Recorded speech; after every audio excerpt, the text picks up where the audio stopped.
Imagine un futur où les humains ne naissent plus, ils sont fabriqués en laboratoire, pas conçus mais produits. Et dans ce monde, les humains sont classés dès l'origine en allant de alpha à epsilon. Donc on a des alpha, des bêta, des gamma, des delta et des epsilon. Dans ce monde, les alpha dirigent, les epsilon exécutent.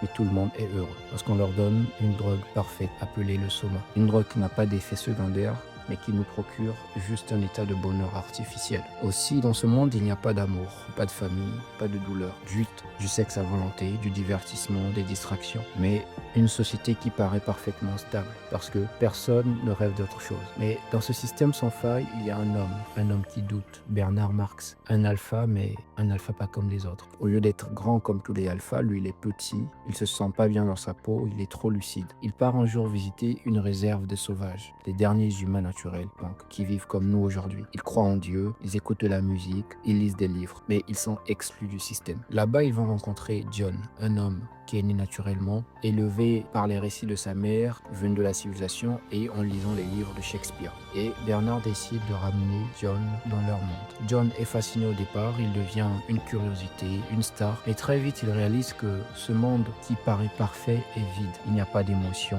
pas de culture, pas de spiritualité. Juste des gens qui paraissent anesthésiés par le plaisir. Et quand sa mère meurt, parce qu'elle va être exposée au soma, il explose. Il tente de réveiller les castes inférieures, se révolte, mais il est arrêté. Il s'installe ensuite seul parce qu'il va s'exiler, il va fuir et il tente de se purifier par la douleur, par l'isolement. Et ensuite on va le retrouver et au final il va se suicider. Ce roman n'est pas juste de la science-fiction mais c'est plus une mise en garde. Aussi on peut dire que l'une des morales qui en ressort c'est surtout que le vrai danger ce n'est pas ce qu'on nous interdit mais ce qu'on aime sans réfléchir.